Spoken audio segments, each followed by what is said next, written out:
हूँ जिसके होठों में गंगा और हाथों में तिरंगा है। वो देश जो कभी सत्यम शिवम सुंदरम, कभी वंदे मातरम और कभी पंजाब सिंध गुजरात मराठा द्रविड़ उत्कल बंगा है। मैं उस देश की नागरिक हूँ जो हर ठुकराए हुए की शरण स्थली बन जाता है और सात समंदर पार परदेशियों को भी अपना ब्रदर एंड सिस्टर कहता है। और यही प्रेम ही पूज्य भूमि भारतवर्ष कहलाता है, भारतवर्ष कहलाता है। नमस्कार, मैं इशिता ठाकुर आज आप सभी के समक्ष शत शत नमन उन शूर वीरों को जिन्होंने भारत मां की रक्षा के लिए अपने प्राणों की आहुति दी, इस विषय पर अपने विचार साझा करने जा रही हूँ।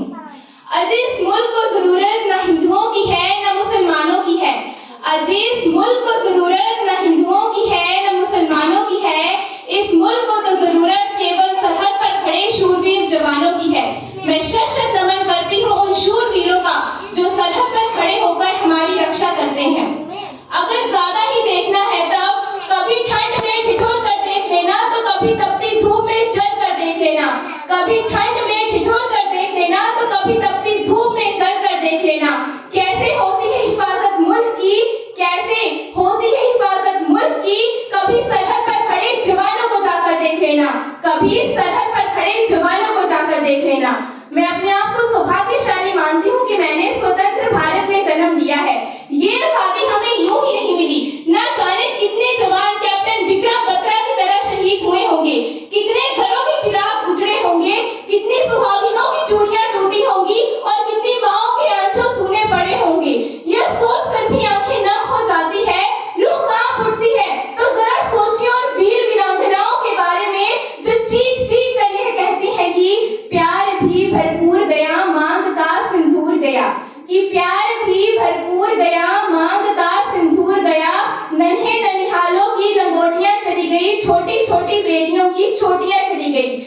आपके लिए तो केवल एक आदमी मरा है साहब, आपके लिए तो केवल एक आदमी मरा है साहब, परंतु मेरे घर की तो रोजी रोटियां ही चली गई, रोजी रोटियां ही चली गई। बुझा है जिस आंगन का चिराग उस घर की दीवारें भी रोई होंगी, बुझा है जिस आंगन का चिराग उस घर की दीवारें भी रोई होंगी। खोया है जिन माओं ने लाल अपना, खोया है जिन माओं ने लाल अपना, वो माएं कैसे सोई होंगी, वो माएं कैसे सोई होंगी। इन पंक्तियों को याद करते हुए मुझे 14 फरवरी 2019 का वो दिन याद आता है जब हमने अचानक से पुलवामा आतंकी हमले की खबर सुनी, जिसमें हमारे 40 जवान शहीद हो गए। उनकी शहादत को हम कैसे भूल सकते हैं। और उनके साथ साथ कैप्टन विक्रम बत्रा, कैप्टन सौरभ कालिया और उनके अन्य साथी जो कि बहुत ही कम उम्र में भारत मां की रक्षा करते करते वीर गति को प्राप्त हुए। आसान नहीं होता फौजी कहलाना, आसान नहीं होता फौजी कहलाना। जज्बातों को पिघलाकर रगों में लोहा भरना पड़ता है, जज्बातों को पिघलाकर रगों में लोहा भरना पड़ता है। महोदय, बात चाहे सीमा सुरक्षा की हो या देश की आंतरिक सुरक्षा की हो, हमारे सुरक्षा बल अपना कर्तव्य पूरी ही ईमानदारी के साथ पूरा करते हैं। हम चैन से सो पाए इसलिए वो चैन से सो गया, हम चैन से सो पाए इसलिए वो चैन से सो गया। वो एक फौज ही था, वो एक फौज ही था जो आज फिर शहीद हो गया।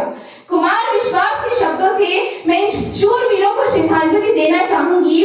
है नमन उनको कि जिनके सामने बौना हिमालय, है नमन उनको कि जिनके सामने बौना हिमालय।